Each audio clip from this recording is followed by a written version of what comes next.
Hey guys, it's me back with a new video. It's November 3rd today and it's just past 1 p.m. I debated for a while if I should even post this because I don't normally do very political stuff on my channel because some of the discussions that have come up, I feel like they don't add anything new because everyone is just hateful of the other side. Everyone feels that there's no way they could be wrong, and by the end, like, nothing would really be accomplished. That's tended to have happened. So, but at the same time, like, it's November 3rd. This is the day that I've anticipated the most in my entire life. These past 4 years, I've been anticipating this very day, and I'm figuratively chewing my nails every 10 minutes. So, I've anticipated this day more than my 16th and 18th birthdays. I've anticipated this more than my first day of high school and my first day of college. My hands might be kind of shaking right now. Have been anticipating this day even more than when I was 6 and I was anticipating the Christmas that I wished for the power to fly.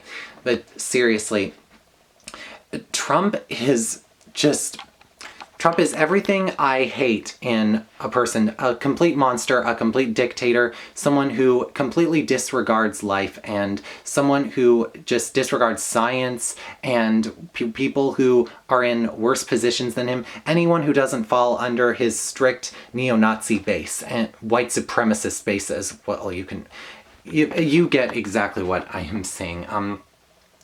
If you support Trump right now, I'm sorry, there's no talking to you. That's just how it is. And look, I don't think Biden is perfect, but I think he would be a 20, 30, 50, 100 times better than Trump. He would give us a chance to properly heal and give us some more common sense. Give us a leader that we can be certain is telling the truth, instead of someone who lies 50 times a day. Someone who can really properly combat the virus in a place where there are now 3 million active cases, and it's coming up on 250,000 deaths, and it's projected that like maybe 150,000 more could die, or so much more. I have no freaking idea. But look, I supported Bernie Sanders in the Democratic primary run, and the year that I supported him was like very, very life-changing. I saw really how terrified the Democratic National Committee was of a Bernie presidency, primarily because they couldn't control him. And a funny thing is, I got the impression that they were scared that his policies that would be deemed as radical, when they're really not, when they're common sense in places like Canada, but anyway, that Republicans would use these policies as too radical and make them way too scared, and instead Biden would have policies that some Republicans would be comfortable for, so they could feel that they could switch sides. But what's funny is that 95% of Republicans are voting for Trump anyway. I feel that was just a bad audience to target primarily, and second of all, even if the most conservative Democrat that was up on those stages in the primaries won, or Bernie, any of them, they were going to be called a socialist. A term that is just so insanely misunderstood in America. Like, I feel like those who don't understand socialism properly, or do understand it but still think it's bad, they just lack empathy. I really feel for people who decide to live in America when they have the choice about coming here to Canada or somewhere so much better like Switzerland, Ireland, Germany, someplace that would treat them just definitely better. Look, I can't speak on behalf of people that Trump has demonized, and I can't speak on behalf of Americans who have had to live in constant fear.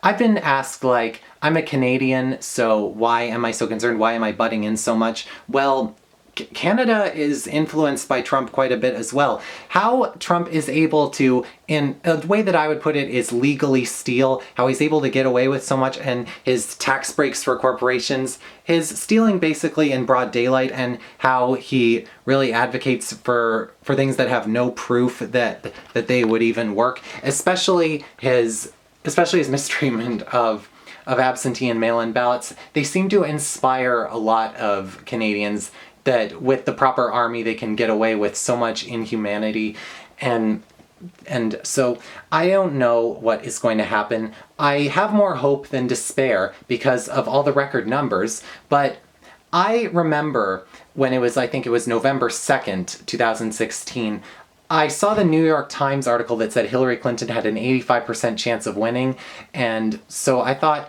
okay, today is going to be kind of like a roller coaster. And I think there wasn't even like a 15% chance, but only like a 5% chance it would crash and burn. I thought, okay, let's watch it. We'll see the bumps and bruises, but overall it'll be a smooth ride, right? Trump really fricked this up, but he didn't frick this up. Look, I used to really support Hillary Clinton, and I still think she's definitely better than Trump could ever be, but her comments about the candidate I supported, look, I'm trying not to be controversial here, and on election day of all things, what unites us is so much more important than what divides us. I don't know when we really forgot that, whether it was before or after Trump, but I don't want to say that you shouldn't vote for Biden because of how the DNC treated Bernie. I'm still mad about it, and I'm going to really carry that.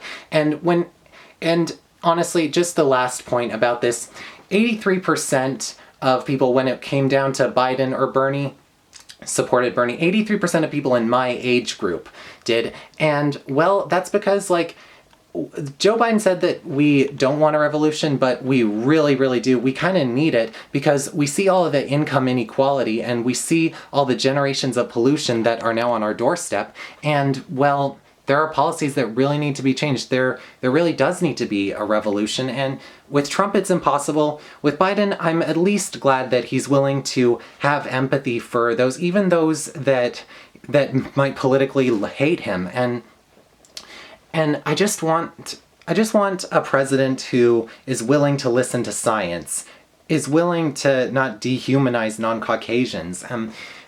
I want a day where I don't have to keep thinking about Trump, but if Biden does get in, then there has to be some work to do, because Biden has to really pull through, or else there are going to be Republicans that say that Biden has done nothing and there were so many things Trump was going to do, and there might be someone even worse like Tucker Carlson running in 2024. But the point that I'm trying to make is, whatever happens in the next 12 or so hours, whether we have to wait a few more days for a final prediction of who's going to be president, whether Trump ends up trying to pull a premature victory, and whatever sort of riots are going to happen, because there are going to be riots across America tonight, whether Trump or Biden wins. You know that's true. Whatever happens, I just wish for the safety of everyone, and if Biden wins, I don't know how I'm going to celebrate. I guess it'll just be like one of those moments in one of the books I write, and I'm just going to improvise and see where everything takes me.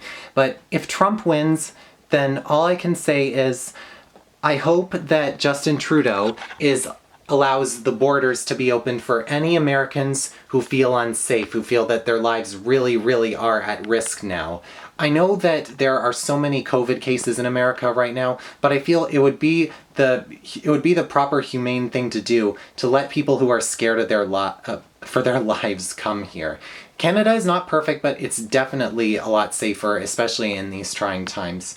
So I've been bracing myself for quite a while.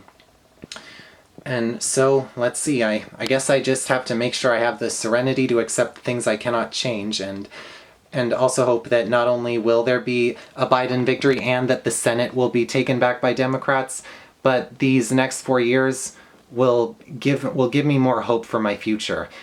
Especially since I'm worried about having a kid, because I see all the wreckage that is happening. I listen to the science, and I just don't know if I want to bring a life into, a doomed, starving planet, and that really breaks my heart, because I really do want to be a father one day.